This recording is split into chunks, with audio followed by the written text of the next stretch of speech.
Assalamualaikum warahmatullahi wabarakatuh. Pada kesempatan kali ini kami dari kelompok 2 akan mempresentasikan mengenai literatur review dan model development. Kelompok 2 terdiri dari Maruf Gustomo, saya sendiri Razira Mutiara, dan Siti Namira Aisyah. Next. Nah, pada presentasi kali ini, tujuan dari presentasi ini adalah agar teman-teman memahami apa saja metode-metode dalam review literatur, lalu tipe-tipe scientific literatur, yang ketiga adalah metode-metode dalam online literatur, kenapa kan gitu, tidak. Dan yang terakhir adalah memahami hubungan pembuatan masalah, lalu model riset, dan juga hipotesis serta kesimpulan dari artikel dan jurnal.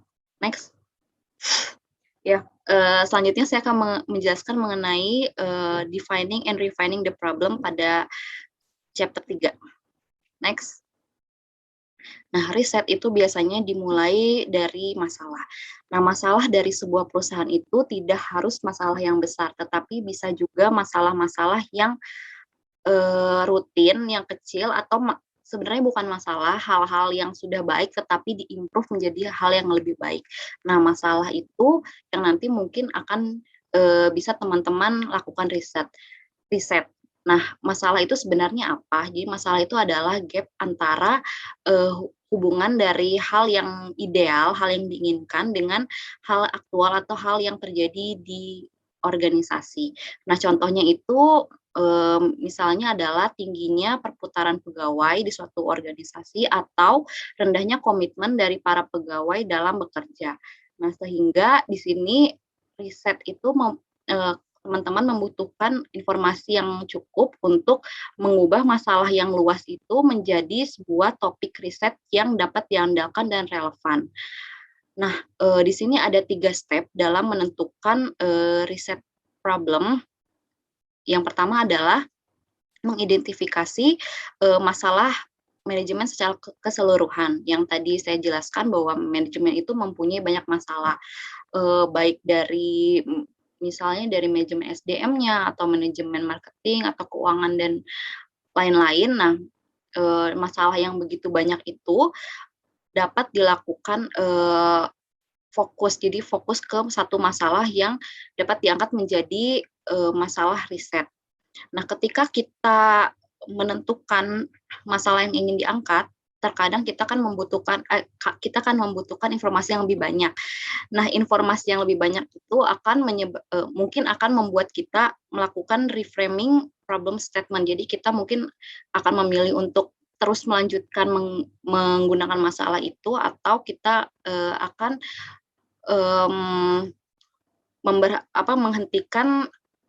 menghentikan riset untuk menggunakan masalah tersebut. Nah, yang kedua adalah preliminary research. Nah, preliminary research ini adalah riset pendahuluan. Jadi riset yang dimulai sebelum kita menentukan masalah apa yang akan kita angkat. Nah, preliminary research ini terdiri dari kita menentukan 2 faktor. Yang pertama adalah faktor organisasi dan lingkungan, dan yang kedua adalah informasi terkait topic of interest. Nah, faktor organisasi dan lingkungan ini terdiri dari kita bisa mendapatkannya melalui primary data atau secondary data. Kalau primary data itu data yang didapatkan dari tidak langsung kita dapatkan secara langsung. Contohnya ada interview atau misalnya forum group discussion dan lain-lain. Nah, kalau secondary data ini data yang sudah disediakan oleh perusahaan, misalnya laporan keuangan yang sudah ada di website perusahaannya yang sudah dipublish kayak gitu. Nah, data-data dari secondary data ini bisa data-data semua tentang perusahaannya, bisa dari size dari perusahaannya atau sejarah perusahaan dan lain-lain. Nah, yang kedua itu adalah informasi terkait topic of interest. Nah, ini bisa didapatkan dari jurnal dan literatur. Apabila kita melakukan review literatur lebih lanjut, kita akan mendapatkan insight yang lebih terkait pengambilan masalah yang akan kita nanti dijadikan riset. Lalu step ketiga atau step terakhirnya adalah kita mendefinisikan apa masalah risetnya. Nah, dalam mendefinisikan masalah risetnya ini,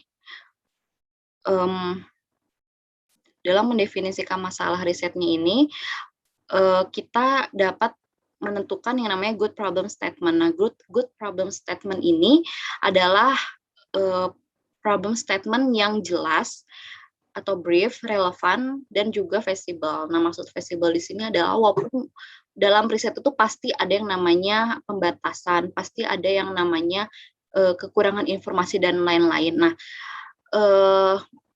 jadi dengan kekurangan-kekurangan itu kita tetap dapat melanjutkan riset kita dan dapat mendapatkan solusi dari riset itu.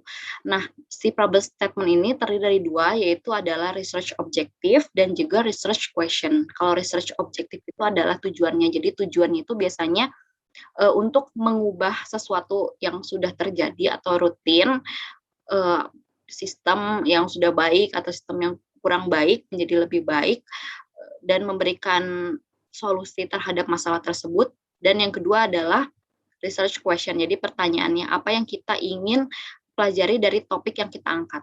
Next. Nah, di sini saya memberikan contoh, misalnya di sini ada problem dan ada problem statement-nya. Problemnya ini misalnya di sebuah perusahaan maskapai penerbangan yang biasanya itu masalahnya akibat long delay, karena adanya delay dari pesawat, nah menyebabkan penumpang menjadi frustasi dan akhirnya citra perusahaan itu menjadi buruk karena dari mulut ke mulut mengatakan bahwa perusahaan itu kurang baik gitu, dan akibatnya menyebabkan profit dari perusahaan menurun dan juga kinerjanya juga menurun. Nah, dari masalah tersebut dapat disimpulkan problem statement-nya. Tadi kan ada dua, dari research objective tujuannya dan juga research question. Nah, research objective tujuannya itu adalah untuk pertama mengidentifikasi apa aja faktor-faktor yang mempengaruhi kenapa penumpang itu harus menunggu, dan yang kedua adalah melakukan investigasi akibat-akibat yang mungkin terjadi karena customer itu menunggu. Nah, lalu untuk pertanyaan research question-nya itu apa saja faktor-faktor yang mempengaruhi pengalaman penumpang ketika menunggu dan juga variabel yang mempengaruhi penumpang dan reaksinya karena pengalaman menunggu itu. Jadi itu contohnya. Selanjutnya saya akan menjelaskan mengenai tipe-tipe dasar dari pertanyaan research question itu. Jadi ada 3 jenis. Yang pertama adalah exploratory, yang kedua adalah deskriptif, dan yang ketiga adalah casual. Nah, kalau exploratory ini biasanya riset ini kita sebagai yang melakukan riset itu tidak terlalu mengetahui banyak informasi, banyak keterbatasan juga, atau topik yang diangkat itu memang sangat sulit dan teori yang kita menjadi dasar itu tidak cukup kuat atau tidak cukup banyak, sehingga dilakukan exploratory. Jadi kalau exploratory itu hanya sekedar explore saja gitu, ingin mengetahui misalnya faktor-faktor apa saja yang mempengaruhi variabel apa yang mempengaruhi faktor A atau faktor apa. Nah, kalau eksplorator ini biasanya pendekatannya itu kualitatif, melalui interview, forum group discussion, atau melalui case studies. Dan biasanya tidak untuk digeneralisasi. Yang kedua adalah descriptive research question. Nah, kalau deskriptif ini adalah mendapatkan data secara deskripsi itu ya, dengan mendeskripsikan si topik yang akan diangkat atau karakteristik dari objek yang akan kita angkat. Nah, kalau deskriptif ini bisa kuantitatif dan kualitatif dan melalui correlational studies. Yang ketiga adalah casual research question. Nah, kalau casual ini jadi tindak lanjut dari si deskriptif itu. Apakah si variabel itu mempengaruhi variabel lain untuk berubah atau tidak. Jadi sebenarnya dari 3 jenis ini, exploratory, deskriptif, dan casual itu biasanya dilihat sebagai building blocks. Jadi saling berhubungan. Kalau exploratory itu biasanya foundation atau dasar untuk melakukan descriptive research, dan casual research itu adalah yang membangun si descriptive research-nya itu. Next. Nah, selanjutnya setelah kita menentukan masalah apa yang akan diangkat, topik apa yang akan diangkat, pertanyaan untuk risetnya itu apa, maksudnya research question-nya apa, lalu kita akan membuat yang namanya research proposal. Nah, research proposal ini adalah sebuah bentuk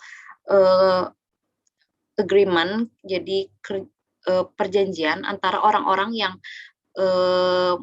berhubungan dengan objek yang kita pilih. Misalnya kita mau memilih objek perusahaan A, maka pegawai-pegawai yang tergabung dalam perusahaan A itu harus tahu si research proposalnya itu.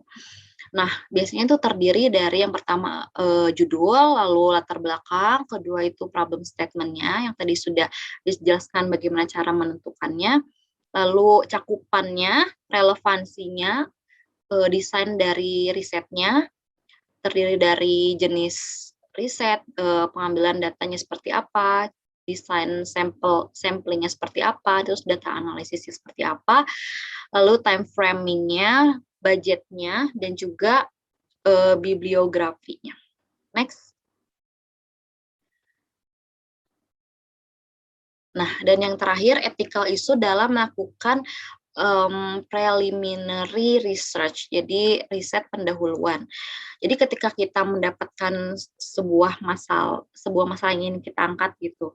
Nah, di sini kan kita membutuhkan pihak lain yang mereka harus bersukarela untuk membantu kita dalam melakukan riset.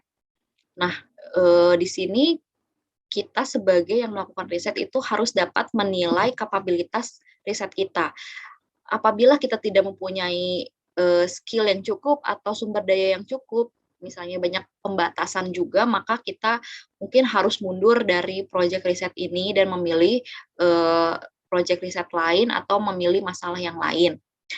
Tetapi kalau kita masih ingin mengambil riset ini dengan masalah tersebut, maka kita dapat menginformasikan kepada pegawai yang ingin kita interview dan kita meyakinkan mereka bahwa kerahasiaannya terjaga, privasinya terjaga, dan mereka tuh tidak merasa dipaksa atau terpaksa.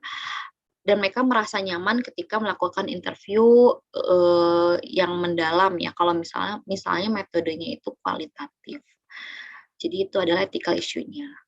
Selanjutnya cukup dari saya dan akan dilanjutkan oleh Siti Namira.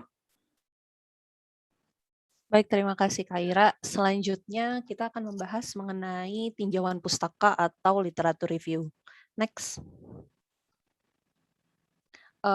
Literatur review atau tinjauan pustaka itu sebetulnya adalah dalam riset itu kita perlu mengetahui atau mengenali bahan acuan apa yang akan kita jadikan sebagai landasan penelitian, terutama untuk menyusun sebuah logical framework atau kerangka pikir dari sebuah masalah yang ingin kita teliti.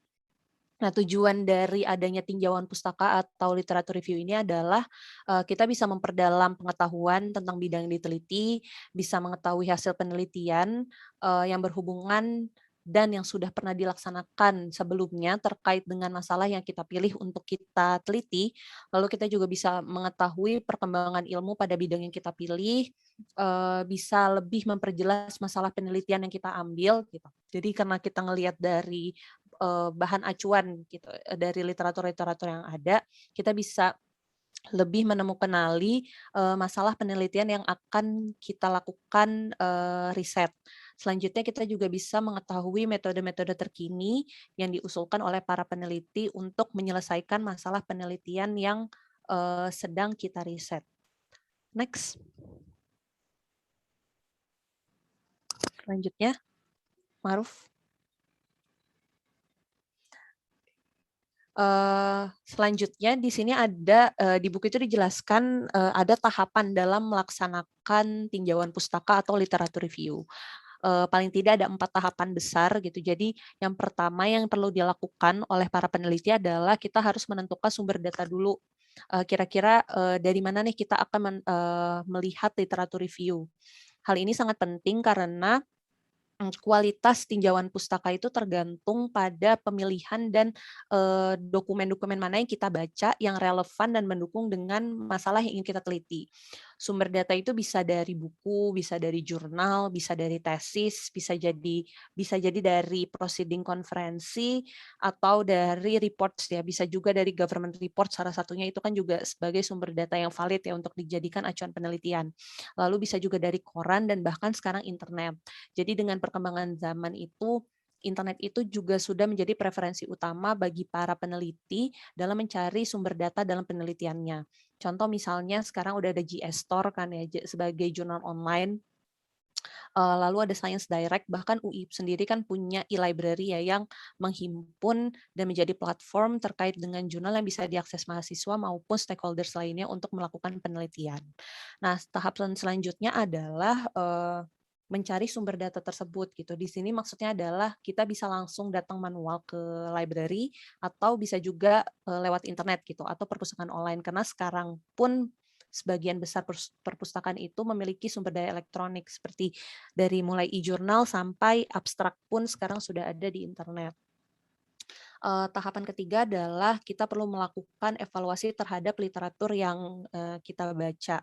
Jadi tinjauan pustaka yang baik atau literatur review yang baik itu adalah literatur review yang menyertakan referensi ke studi yang kita lakukan. Beberapa kriteria untuk menilai, untuk melakukan evaluasi terhadap literatur adalah yang pertama, apakah literatur itu relevan dengan masalah yang sedang kita teliti. Lalu yang kedua adalah kutipan apakah, buku tersebut atau literatur tersebut itu bebas dari ethical issues seperti misalnya plagiarisme. Dan yang terakhir adalah, kualitas keseluruhan dari, literatur yang kita baca. Tahapan terakhir adalah, melakukan dokumentasi terhadap literatur review-nya itu sendiri. Karena mendokumentasikan, literatur review itu penting untuk meyakinkan para pembaca bahwa si peneliti ini paham terkait dengan area masalah yang diteliti dan telah melakukan, riset secara menyeluruh terkait dengan masalah-masalah yang ingin diteliti melalui, reports, literatur review atau laporan-laporan serta yang dihasilkan oleh peneliti.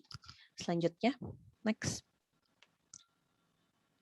Nah, ini ethical issues ini, slide ini sangat penting ya untuk dipahami oleh setiap orang yang ingin meneliti karena ini sangat berpengaruh terhadap kredibilitas peneliti dan hasil penelitiannya itu sendiri.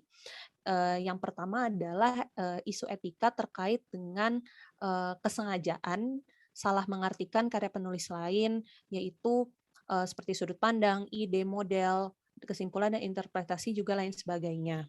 Yang kedua, isunya adalah terkait dengan plagiarisme. Nah, ini sering banget kita dengar dan juga isu yang gencar ya dikasih tahu kalau misalnya sedang meneliti jangan sampai plagiat gitu. Plagiat itu kan merupakan penggunaan kata-kata, argumen, atau ide asli orang lain seolah-olah itu adalah milik kita gitu. Bahkan jika ini dilakukan karena kecerobohan atau karena ketidaktahuan.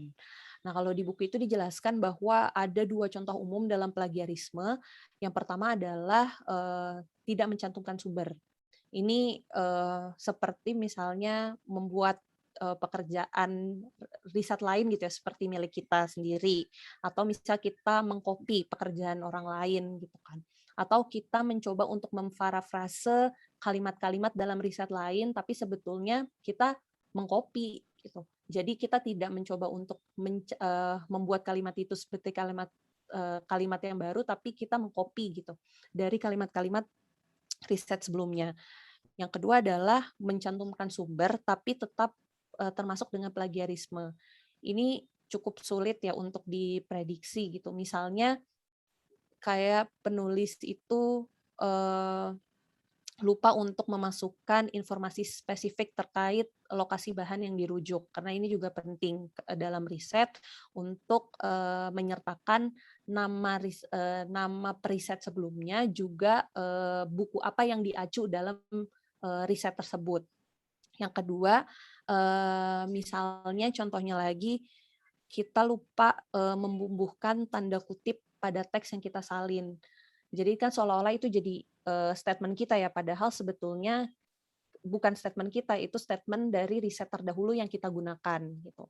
Jadi bahkan kalaupun misalnya kita nggak ngeh bahwa oh ini plagiarisme gitu ya, tapi itu juga termasuk dari bagian plagiarisme gitu, dan ini sangat berpengaruh pada kredibilitas si penelitinya itu sendiri. Nah, sebenarnya saat ini juga sudah banyak mekanisme ya atau aplikasi-aplikasi sih bentuknya terkait dengan pengecekan plagiarisme. Contohnya misalnya kayak sering dipakai adalah Turnitin gitu atau Duplichecker dan mekanisme lainnya untuk bisa memitigasi isu etika dalam penelitian. Selanjutnya. Oke, sekian dari saya. Selanjutnya akan dijelaskan oleh rekan saya Ma'ruf. Terima kasih. Terima kasih Saudari Ami. Di chapter 5 ini kita akan mempelajari tentang bagaimana pentingnya kerangka teoretikal dalam penyusunan riset, kemudian disertai dengan bagaimana kita membangun hipotesis dalam penelitian kita. Oke. Kebutuhan terhadap pentingnya kualitas kerangka teoretik terhadap penelitian berbasis deduktif ini merupakan salah satu bagian penting dari penyusunan kualitas riset kita. Nah, apa sih sebenarnya kerangka teoritis? Nah, kerangka teoritis ini menunjukkan keyakinan kita tentang bagaimana suatu fenomena atau variabel atau suatu konsep berhubungan dengan variabel atau konsep atau fenomena lainnya yang kita sebut sebagai sebuah model. Nah, kerangka teoritikal ini juga akan menjelaskan bagaimana variabel-variabel tersebut saling berkorelasi atau akan menjadi sebuah teori. Jadi aspeknya adalah ada sebuah model dan ada sebuah teori. Nah, sebelumnya kita sudah cukup mengenal berbagai macam kerangka teori. Nah, bagaimana sih sebenarnya membangun kerangka teoritikal ini? Yang pertama, kita perlu mengenalkan definisi terhadap suatu konsep atau variabel dalam model penelitian kita. Yang kedua adalah kita membentuk suatu konseptual model yang menjelaskan teori kita. Kemudian yang ketiga adalah memberikan penjelasan terhadap keterkaitan antara variabel dan konsep tersebut dalam model penelitian kita. Nah, dalam proses deduktif, kerangka teoritikal menjadi penting karena merupakan bagian pertama yang akan berkaitan untuk menciptakan hipotesis dalam melakukan observasi dan mengkonfirmasi kebenaran dari teori kerangka teori tersebut. Berbeda dengan pendekatan induktif yang pendekatan pertamanya, metode pertamanya adalah melakukan observasi terlebih dahulu, kemudian melihat petanya, menentukan tentatif hipotesisnya, kemudian merumuskan teori terhadap penelitian yang telah disusun. Oke. Apa sih sebenarnya variabel? Nah, variabel yang kita sempat bahas sebagai bagian dari kerangka teoritikal tadi adalah segala macam aspek yang bernilai yang bisa dibedakan dari berbagai macam keadaan, kondisi, atau sifat dari variabel tersebut. Nah, perbedaan dari variabel itu bisa bernilai dari aspek waktu, dari aspek latar belakang orang, dari aspek tujuan, dan macam sebagainya. Nah, salah satu contoh dari variabel misalkan adalah tingkat produktivitas, kemudian jumlah absensi atau kehadiran dari pegawai, ketidakhadiran dari pegawai, kemudian level of motivation. Jadi setiap orang mempunyai level motivation yang berbeda, mungkin juga dengan kondisi yang berbeda. Nah, ini kita bisa jadikan sebagai salah satu variabel. Pada materi kali ini kita menjelaskan 4 jenis variabel. Yang pertama adalah dependent variable atau bisa disebut criterion variable.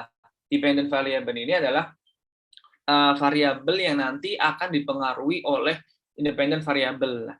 Independent variable ini adalah variabel yang akan mempengaruhi dependent variable. Nah, contohnya apa jika kita melihat dalam bagian yang ada di PPT? Nah, workforce diversity atau keberagaman dalam lingkungan bekerja itu sebagai independent variable yang akan mempengaruhi dependent variable-nya adalah yang di ujung. Kita hiraukan dulu yang mediating variable dan moderating variable akan mempengaruhi organization effectivity. Dalam kerangka variabel ini menentukan apakah tingkat keberagaman dari suatu objek penelitian itu mempengaruhi efektivitas organisasi. Nah, sebagai efektivitas organisasi sebagai dependent variable.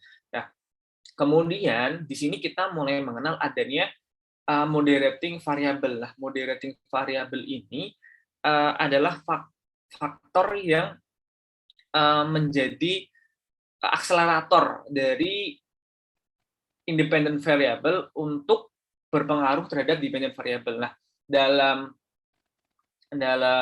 bagian yang ada di slide, di sini moderating variable-nya adalah managerial expertise. Bagaimana sih faktor dari kecakapan manajerial yang ada dalam objek penelitian tersebut. Nah, kemudian ada mediating variable. Mediating variable ini adalah yang menjadi penghubung antara independent variable dan dependent variable. Nah, mediating variable ini disusun tidak lepas dari sifat yang ada di independent variable tadi. Misalkan dalam penelitian ini bahwa independent variable-nya adalah workforce diversity, keberagaman bekerja. Kemudian apakah mempengaruhi dependent variable-nya adalah organization effectiveness, diakselerasikan dengan bagaimana sih kemampuan manajerial atau kecakapan manajerial dalam objek penelitian tersebut. Kemudian di independent dan dependent variable-nya dipengaruhi mediating variable berupa bagaimana tingkat sinergitas dalam bekerja di objek penelitian tersebut. Setelah kita mendapatkan bagaimana kerangka berpikirnya, apa saja variabelnya, dan apa jenis variabel yang ada dalam suatu objek penelitian, kita akan mempelajari bagaimana sebenarnya suatu teori itu disusun. Nah, seperti kita sudah pahami bahwa theoretical framework itu adalah sebuah fondasi yang disusun, yang penting digunakan dalam menyusun penelitian berbasis deduktif. Nah, karena dengan adanya theoretical ini, kita dapat mendeskripsikan, mengelaborasikan keterkaitan antara dan asosiasi antara variabel yang dihubungkan saat relevan dengan permasalahan yang dihadapi melalui observasi, interview, dan literature review. Nah, selain faktor-faktor tadi, experience dan intuisi juga berpengaruh signifikan terhadap untuk membangun bagaimana kerangka teoritis tersebut. Nah, ada 3 fitur yang ada dalam kerangka teoritikal. Yang pertama adalah variabelnya harus relevan dengan studi yang spesifik, yang didefinisikan secara spesifik. Kemudian yang kedua, model konseptualnya dapat menjelaskan keterkaitan antara variabel yang dijelaskan dalam teori. Kemudian ada penjelasan bagaimana variabel dan hubungan antara variabel yang berupa relationship tersebut terjadi, sehingga kita bisa memahami ketiga fitur atau karakteristik dari theoretical framework ini dibangun dari bagaimana secara logika itu dibangun, variabel dihubungkan, variabel itu dielaborasi, kemudian diamati melalui observasi, interview, dan literatur review yang ada. Tentu didorong dengan pengalaman dan intuisi dalam suatu objek penelitian. Oke, selanjutnya setelah kita memahami dan mendalami kerangka teoretikal, yang tidak kalah penting adalah bagaimana merumuskan hipotesis dalam penelitian kita. Hipotesis ini dapat didefinisikan sebagai hubungan logis antara dua atau lebih variabel yang diutarakan melalui sebuah statement. Nah, ada beberapa macam hipotesis yang umum digunakan dalam sebuah metode penelitian. Yang pertama adalah jenis hipotesis if-then statement. Nah, penggunaan jika maka. Misalkan adalah dalam contoh, jika perempuan secara lebih sering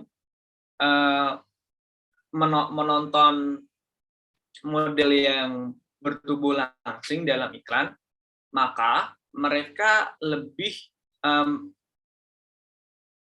sering untuk merasakan ketidakpuasan dari keadaan berat badan mereka. Jadi if then statement ini dibentuk dengan jika atau maka. Misalkan jika seorang memiliki beban kerja mental yang tinggi, maka akan menghasilkan tingkat produktivitas yang rendah. Nah, kemudian yang kedua adalah directional hypothesis dan non-directional hypothesis. Nah, directional hypothesis ini adalah hipotesis yang secara langsung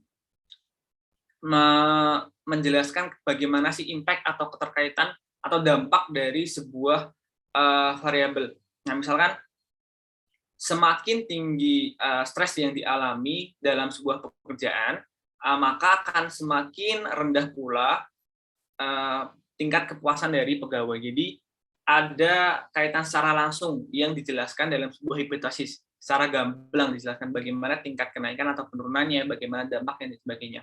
Nah, kemudian ada non-directional hipotesis yang tidak secara langsung memberikan arahan. Misalkan frasa dari hipotesisnya adalah ada sebuah perbedaan antara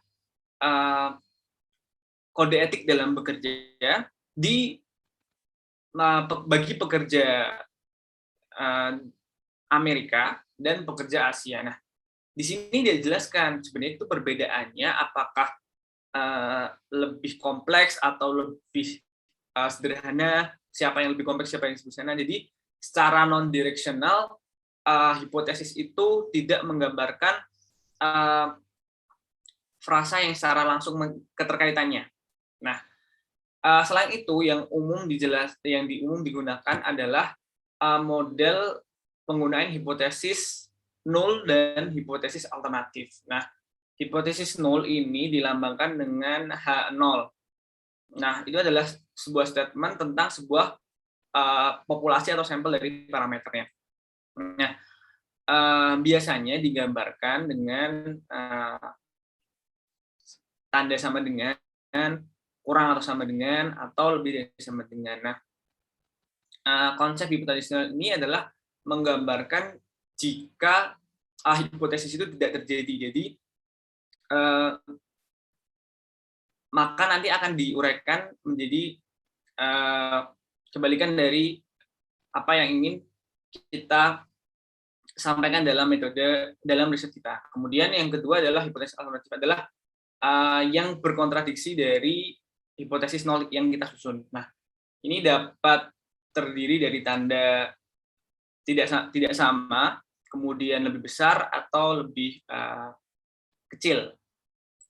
Nah, misalkan contoh dari hipotesis nol dan hipotesis alternatif, misalkan adalah ini adalah hipotesis yang menguji there is a difference between work ethic value of American and Asian employees.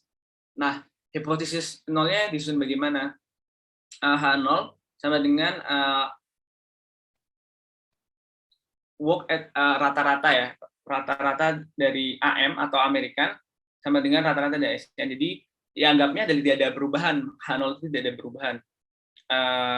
Yang mana rata-rata AM dan rata-rata ASK tadi adalah man dari work ethic value dari Amerika untuk AM, man AM, dan man dari work ethic value of Asia untuk rata-rata AS. Nah, ini adalah H0 dari hipotesis apakah ada perbedaan antara kode etik pekerja Amerika dan kode etik pekerja Asia. Nah, untuk bagaimana hipotesis alternatifnya tergambar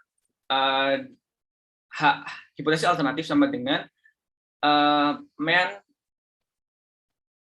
AM tidak sama dengan MEAN AS, atau bisa dikategorikan adanya perbedaan dari kode etik pekerja Amerika maupun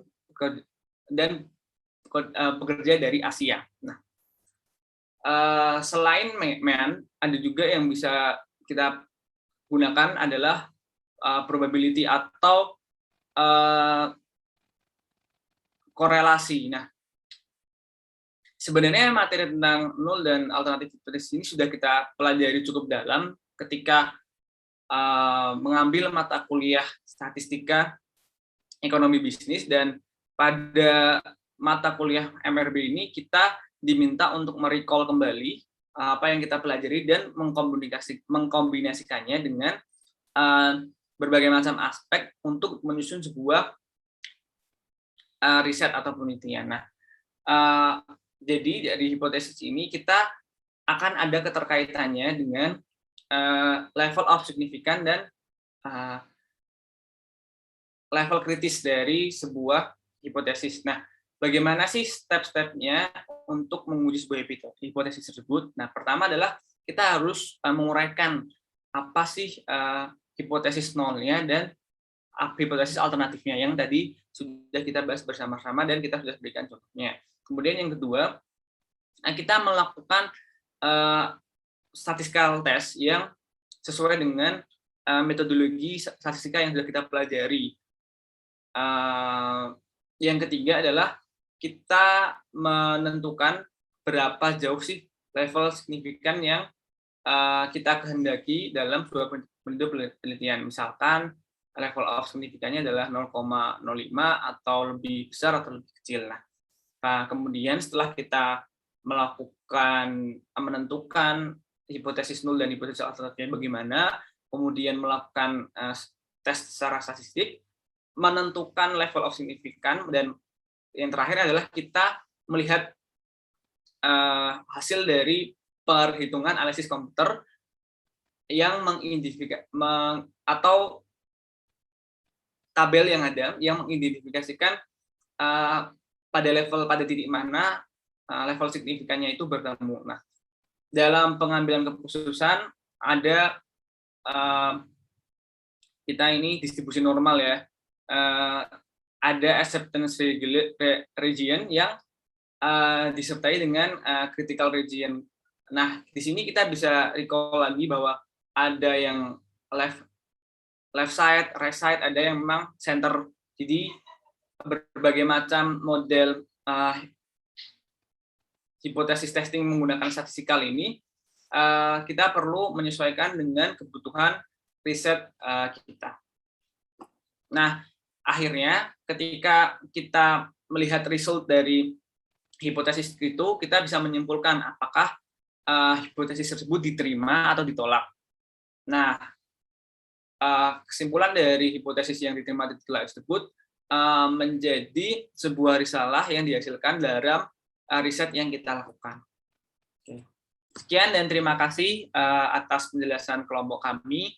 Semoga bisa memberikan gambaran yang lebih menambah wawasan terkait dengan bagaimana penyusunan kerangka berpikir dan juga yang dijelaskan oleh kawan-kawan semuanya. Mohon maaf apabila ada kesalahan. Wassalamualaikum warahmatullahi wabarakatuh.